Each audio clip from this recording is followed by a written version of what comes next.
कृष्ण, युद्ध में किसी का पक्ष लेना या न लेना मेरा स्वयं का निर्णय है। ये भूल कर भी मत सोचना कि मैं पांडवों के पक्ष में लड़ूंगा। दाऊ दाऊ, आप बात बात पर ऐसे उग्र क्यों हो जाते हैं? मैंने तो कभी नहीं कहा कि आप पांडवों का पक्ष लीजिए। भावनाएं बिना शब्दों की भी पढ़ी जा सकती हैं कृष्ण। मुझसे ये छिपा नहीं है कि तुम कैसे पांडवों के साथ बैठकर दिन रात कौरवों को पराजित करने की रणनीति बनाने में लगे हो। ये आप क्या कह रहे हैं दाऊ? मैंने कितनी बार कहा है कि मेरे लिए दोनों एक समान है। मैं केवल धर्म के पक्ष में हूँ और सदा धर्म के ही पक्ष में रहूंगा। असत्य है ये। मेरे लिए ये सोचना भी पाप है भैया कि श्री कृष्ण को हमारी चिंता नहीं है। तुम क्रोधित क्यों हो रहे हो अर्जुन? मैं केवल ये कहना चाहता हूँ कि उन्हें हमारे साथ मिलकर युद्ध करना चाहिए। मैं इतना ही जानता हूँ भीम कि संपूर्ण आर्यावर्त में अकेले कृष्ण ही हैं जो धर्म की लड़ाई लड़ रहे हैं। तो क्या हम अधर्म की लड़ाई लड़ रहे हैं बड़े भैया? वासुदेव, केशव, बलदाऊ, आप लोग बिना किसी सूचना के? मैंने सुना कि दुर्योधन ने महाराज द्रुपद का संधि प्रस्ताव ठुकरा दिया है, तो बस भागता हुआ चला आया। ये संधि प्रस्ताव भेजना ही मूर्खता थी वासुदेव। क्या आवश्यकता थी इसकी? किसे नहीं पता कि दुर्योधन केवल युद्ध चाहता है। शांत भ्राता भीम, शांत। क्रोध और भय में युद्ध के निर्णय नहीं लिए जाते। वैसे मैं जानना चाहता हूँ कि दुर्योधन ने उत्तर क्या दिया? उसका उत्तर वही है जिसकी हमें आशा थी। उसने स्पष्ट कह दिया कि बिना युद्ध के इंद्रप्रस्थ तो दूर, वो हमें सुई की नोक भर भी भूमि नहीं देगा। जैसे आप क्रोध में हैं, वैसे दुर्योधन भी क्रोध में है भ्राता भीम। इसलिए उसके इस उत्तर से हमें निराश नहीं होना चाहिए। मैं भी तो यही कह रहा हूँ वासुदेव। बस कीजिए भैया, बस। संधि और शांति की बातें सुन सुनकर मेरे कान थक गए हैं। इतना उग्र होने की आवश्यकता नहीं है भीम। जो कार्य शांति से हो सकता है वो युद्ध से कभी नहीं हो सकता। ये सब मुझे नहीं बलदाऊ, अपने प्रिय दुर्योधन को समझाएं, क्योंकि अब ना तो मुझ में ऐसी बातें सुनने का धैर्य शेष है और ना ही मैं सुनना चाहता हूँ। भीम ठीक कह रहे हैं। अब मैं भी युद्ध ही चाहती हूँ केशव, केवल युद्ध। उन दुराचारियों का संहार चाहती हूँ मैं। अरे अरे अरे, तुम तो भीम से अधिक क्रोध में हो पांचाली।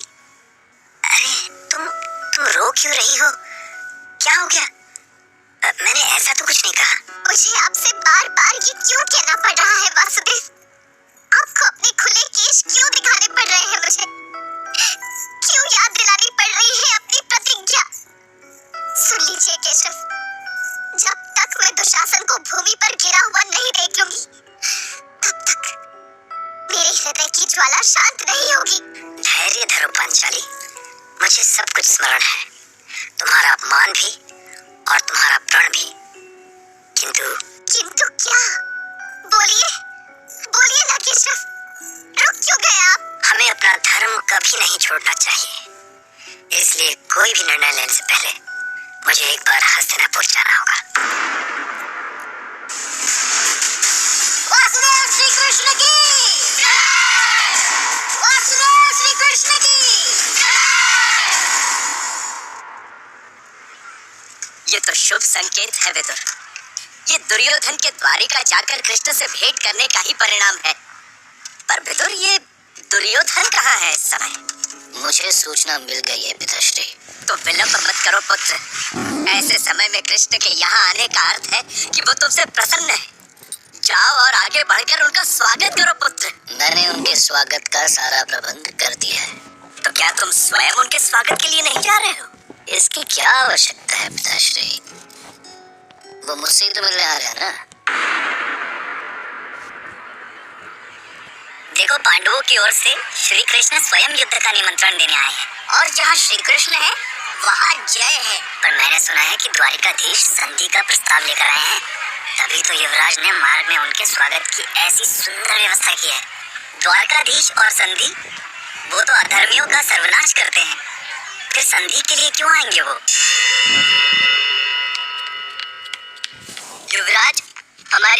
योजना धरी की धरी रह गई। क्यों? ऐसा क्या हो गया? द्वारकाधीश ने हमारी सुविधाओं का उपयोग ही नहीं किया। मार्ग में कहीं विश्राम तक नहीं किया उन्होंने। मार्ग में जलपान तक के लिए नहीं रुके वो। क्या मेरा ऐसा अपमान? पिताश्री, पिताश्री! क्या हुआ पुत्र? तुम इतने व्यग्र क्यों हो गए? कृष्ण को बंदी बनाना होगा पिताश्री, बलपूर्वक बंदी बनाना होगा उन्हें। दुर्योधन, ये क्या कह रहे हो तुम? कुछ आभास भी है तुम्हें कि? मुझे आभास है पिताश्री, आभास है मुझे कि मैं क्या कह रहा हूँ। ये कृष्ण स्वतंत्र रहा तो पांडवों का ही पक्ष लेगा। नहीं दुर्योधन नहीं, ये सोचना भी पाप है पुत्र। कृष्ण हमारे शुभ चिंतक हैं और इस समय वे दूत के रूप में आ रहे हैं। आखिर उन्होंने ऐसी कौन सी भूल कर दी कि तुम उन्हें बंदी बना लेना चाहते हो? वो हमारे शुभ चिंतक नहीं है पिताश्री, वो हमारे शुभ चिंतक नहीं है। शत्रु है वो हमारा अपमान करने आ रहा है वो यहाँ।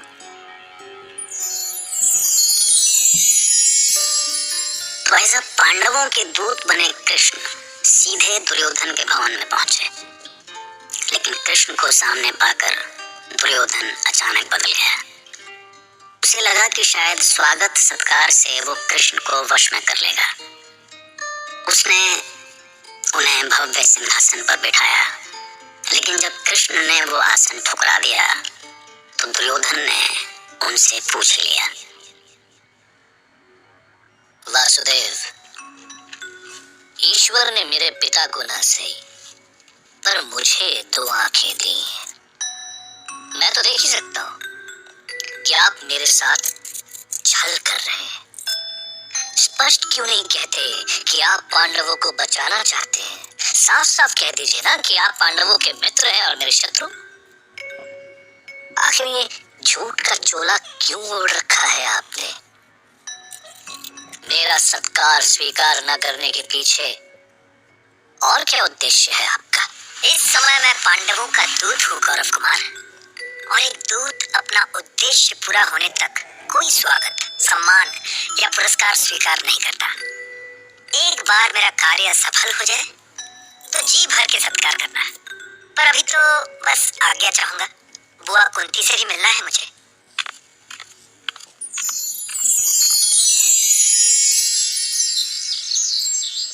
मैं तो जैसे दुखों का सागर बन गई हूँ कृष्ण। पूरे 13 वर्ष अपने पुत्रों की प्रतीक्षा में मैंने काट दिए, और जब उनसे मिलने का समय आया तो सर पर यूं आ खड़ा है। कैसी अभागी माँ हूँ मैं। तेरी ये बुआ कुंती तो नहीं। बुआ नहीं, मैं तुम्हारे आंसू नहीं देख सकता, और तुम जानती हो कि तुम्हारे ये आंसू तुम्हारे पुत्रों को अशक्त करेंगे। तो क्या करूं मैं कृष्ण, क्या करूं? तुम बस मेरी ओर से उन्हें इतना कह देना कि क्या वो इस अधर्म को और ना सहे। पर बुआ, मैं तो शांति, तुम जिस शांति का प्रस्ताव लेकर आए हो ना केशव, उस शांति ने मेरे पुत्रों को आज तक केवल अपमान ही दिया है। चिंता ना करो बुआ, अधर्म के अंत के लिए जो भी करना होगा मैं वही करूंगा। पर ये शांति का प्रस्ताव आवश्यक है, जिससे प्रजा को ये लगे कि पांडव युद्ध नहीं चाहते हैं। और आपसे एक और बात कहूं बुआ। कहो कृष्ण। तुम कर्ण को उसका सच बता दो। आखिर कब तक इस पीड़ा को छुपाए रखोगी बुआ?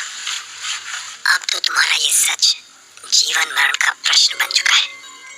जानती हो, कर्ण ने अर्जुन के वध का प्रण किया है, और अब भी उसे नहीं बताओगी कि वो अपने ही भाई का हंता बनने जा रहा है? कैसे बताओ कृष्ण, कैसे बताओ? जैसे भी हो बुआ, बताना तो होगा। उसे कैसे भी पांडवों के पक्ष में लाना होगा। तुम तो जानती हो कि संसार की कोई शक्ति कर्ण को परास्त नहीं कर सकती। इसलिए तुम्हें उसे बताना होगा कि तुम उसकी माँ हो। उसे बताना होगा कि दुर्योधन का साथ देकर वो कितनी बड़ी भूल करने जा रहा है। हाँ कृष्ण, मैं बताऊंगी।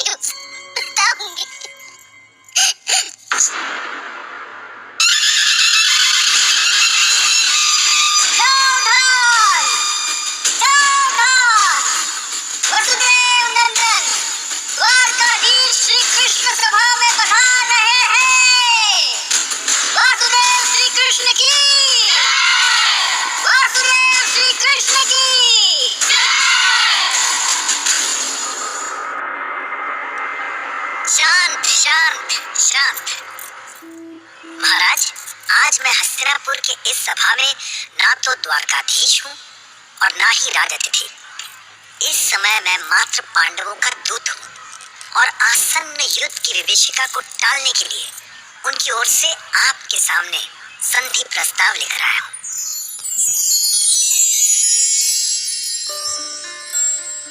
अब कृष्ण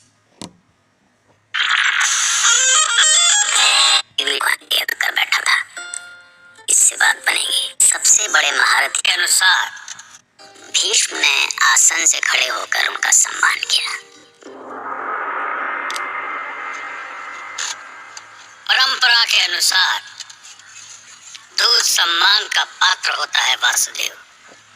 मैं आपसे निवेदन करता हूँ, आप जो कहें सिंहासन पे आसीन होकर कहें।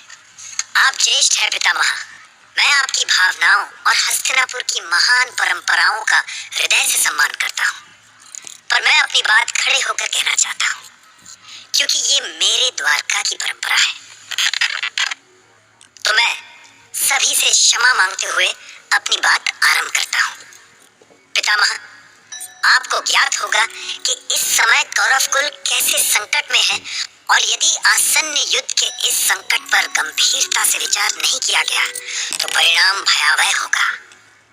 पर इस युद्ध को टाला जा सकता है, कुरुकुल को विनाश से बचाया जा सकता है, यदि महाराज चाहे तो। मुझ पर संदेह न करें वासुदेव, मैं कभी नहीं चाहता कि कुरुकुल पर ऐसी कोई विपत्ति आए। मुझे आपकी भावनाओं का आभास है महाराज, पर दुख इस बात का है कि आप जो नहीं चाहते वही हो रहा है और आप विवश हैं। मैं तो बस यही चाहता हूँ कि संसार इस महासंहार से बच जाए और सभी शांति और सद्भाव से जी सके। परंतु कैसे वासुदेव? दोनों पक्षों की कोई भी स्थिति आपसे छुपी नहीं है, इसलिए मेरा निवेदन है कि ऐसे में आप ही बताएं कि संधि कैसे हो सकती है। मैं कोई परामर्श देने तो नहीं आया हूँ पितामह, और मैं स्वयं को इस योग्य भी नहीं समझता। मैं तो मात्र धर्मराज युधिष्ठिर का संदेश देने आया हूँ। उनका कहना है कि जुए के खेल में छल हुआ और उनका सुख वैभव छीन लिया गया। फिर भी उन्होंने 13 वर्ष का वनवास इसलिए स्वीकार किया, ये सोचकर कि उसके बाद उनका राज्य नहीं तो कम से कम शांति से जीने के लिए 5 गांव तो मिलेंगे। यदि अब भी उनका अधिकार उन्हें वापस नहीं मिलता तो युद्ध का तांडव निश्चित है, पर उसे रोकना केवल और केवल पूज्य महाराज के हाथों में है। मैं इस सभा को वचन देता हूँ कि यदि आप अपने पुत्रों को नियंत्रित कर ले महाराज, तो मैं स्वयं पांडवों को नियंत्रित करूंगा। ये चुप्पी भयावह है धृतराष्ट्र। जो पक्ष सबल है और समर्थ है वो ही तुम्हारे अन्याय और अत्याचार से पीड़ित है, और वो तुमसे राज्य नहीं स्नेह और सद्भाव मांग रहा है। सिर छुपाने के लिए केवल 5 गांव मांग रहा है और तुम चुप हो। क्या ये तुम्हारी दुर्भावना नहीं है? नहीं महर्षि परशुराम, नहीं। मैं कृष्ण की महानता के आगे नतमस्तक हूँ, किंतु महर्षि मैं कहे महाराज, स्पष्ट कहे। कहीं ऐसा ना हो कि ये आपका संकोच संसार का सबसे बड़ा संकट बन जाए। दुर्योधन को आप ही समझाए वासुदेव। मेरा पुत्र मेरी कोई बात सुनने के लिए तैयार नहीं है, वो मेरी आज्ञा मानता ही नहीं वासुदेव। मैं क्या करूं, आप ही बताएं। मैंने आज तक किसी सम्राट को इतना विवश नहीं देखा। हस्तिनापुर का महाराज ऐसा विवश क्यों है?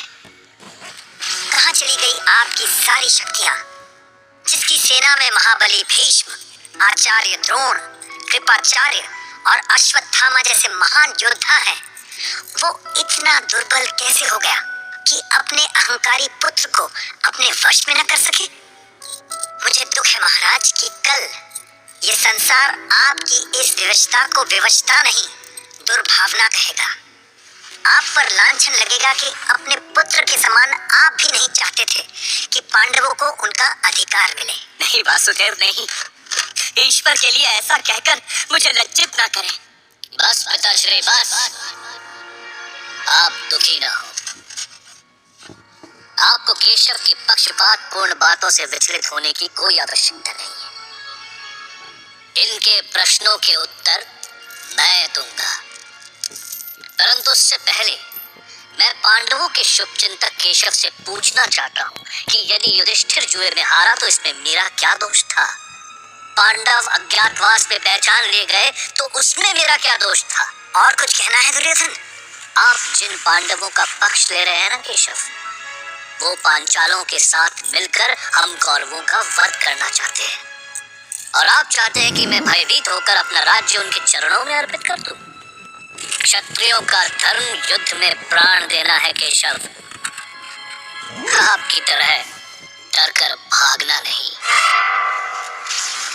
अच्छा किया गौरव कुमार जो आपने मुझे क्षत्रिय धर्म का ज्ञान करा दिया, अन्यथा मेरा जीवन तो अधूरा रह जाता। मैं जानता हूँ केशव, जानता हूँ कि मेरा सच आपको चुभ रहा है। और सारी सभा ध्यान से सुन ले। मैं धृतराष्ट्र पुत्र दुर्योधन भिक्षा मांगने से तो पांडवों को 5 गांव क्या सुई की नोक के बराबर भी भूमि नहीं दूंगा। कह दीजिए उन भिखारियों से कि वो आप जैसे शांति दूतों को हमारे सामने गिड़गिड़ाने के लिए भेजना बंद करके युद्ध की तैयारी करें, युद्ध की। अब जो भी निर्णय होगा युद्ध भूमि में ही होगा। सभासदों, मुझे अच्छा लगा कि गौरव कुमार ने अपना पक्ष रखा। मैं पांडवों तक उनका निर्णय पहुंचा दूंगा, किंतु कुछ सच जो ये सभा नहीं जानती उसे बता देना भी मैं अपना कर्तव्य समझता हूँ। हाँ, ये वही कुमार है जो इंद्रप्रस्थ में पांडवों की समृद्धि देखकर ईर्ष्या से इतने भर गए कि इन्होंने द्यूत क्रीड़ा का प्रपंच रच डाला।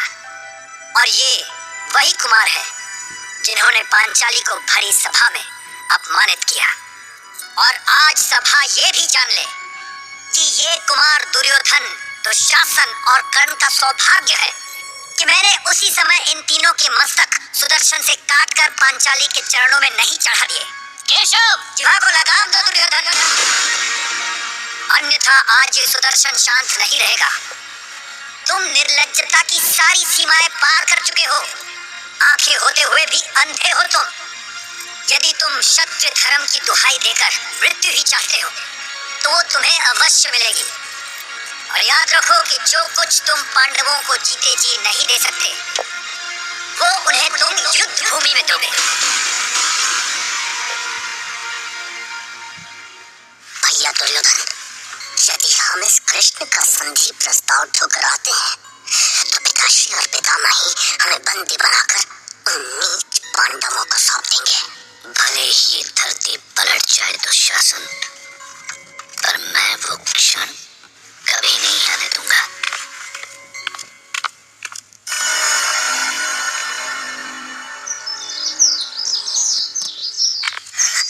गांधारी, कहाँ है गांधारी?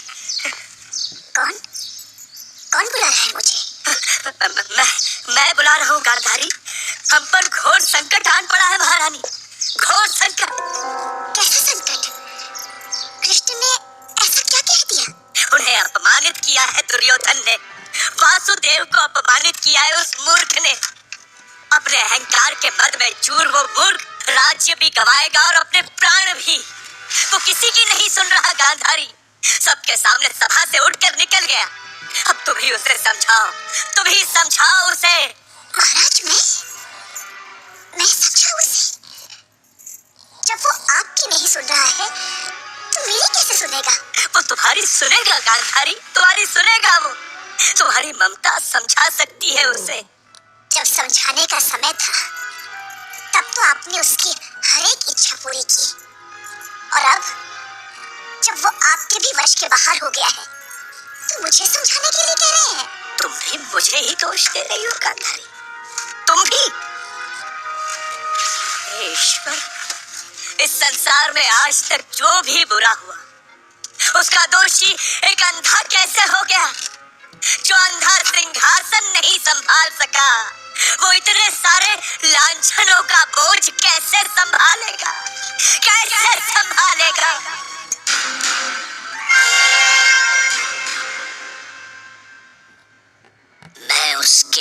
को बेड़ियों में जकड़ा हुआ देखना चाहता हूँ मामा। मैं चाहता हूँ कि वो मुझसे अपने प्राणों की भिक्षा मांगे। कितनी बार कहूँ बाजे, कितनी बार कहूँ कि बल से बुद्धि बड़ी है, लेकिन तेरी बुद्धि खाजा केड़ी है। कृष्ण को बंदी अवश्य बनाओ बाजे, किंतु बल से नहीं, बुद्धि से बंदी बनाओ। क्योंकि जब जब तू कृष्ण को अपना बल दिखाएगा, तब तब कृष्ण तुझे तेरी असली हैसियत बताएगा। बस मामा बस, आज आप अपनी बुद्धि अपने पास रखिए। अब वो केशव मेरे बंधन से तब तक मुक्त नहीं होगा जब तक मैं युद्ध भूमि में एक एक पांडव का शव न गिरा दूं। सभा भवन के हर एक द्वार पर सैनिक तैनात कर दो दुशासन। उसके निकल भागने का कोई मार्ग शेष न बचे।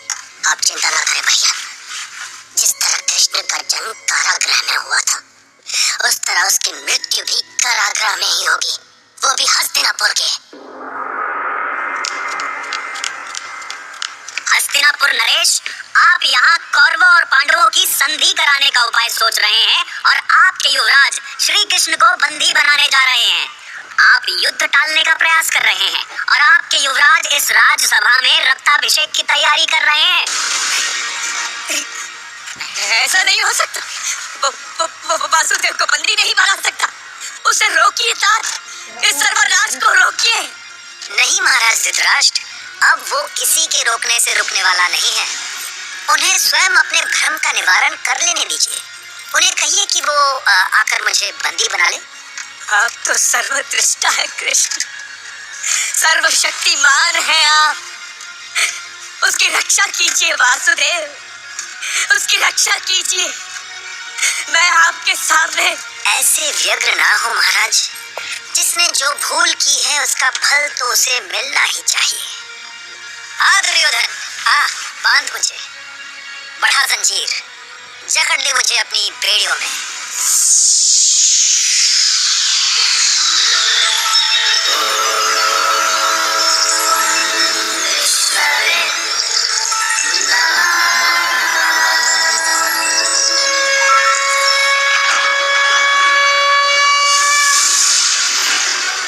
देख दुर्योधन देख, ये आकाश भी मुझ में है और पाताल भी, तीव्र हवाएं भी मुझ में है और प्रचंड दावानल भी। आंखें खोल दुर्योधन, देख, मुझसे ही सृष्टि का सृजन है और मुझसे ही सकल विध्वंस। देख, मुझसे ही सूर्योदय है और सूर्यास्त भी मुझसे ही। मेरी छाती संपूर्ण भूमंडल है और पर्वतमालाएं हैं मेरे पैर। देख, जिस प्रकाश से गृह नक्षत्रों को संसार प्रकाशित करता है, वो प्रकाश मेरे ही अंदर से जन्मा है। आंखें खोल और देख पूरा ब्रह्मांड, चराचर, देव दैत्य, सुर असुर। देख सहस्त्र सूर्य, सहस्त्र चंद्र, सहस्त्र लोक। देख दुर्योधन देख, सहस्त्रों विष्णु, ब्रह्मा और महेश। देख सहस्त्रों रुद्र, सहस्त्रों काल, सहस्त्रों यम। लाया है इतनी बड़ी जंजीर जो मुझे बांध सके, लाया है ऐसी बेड़ियां जो मुझे साध सके।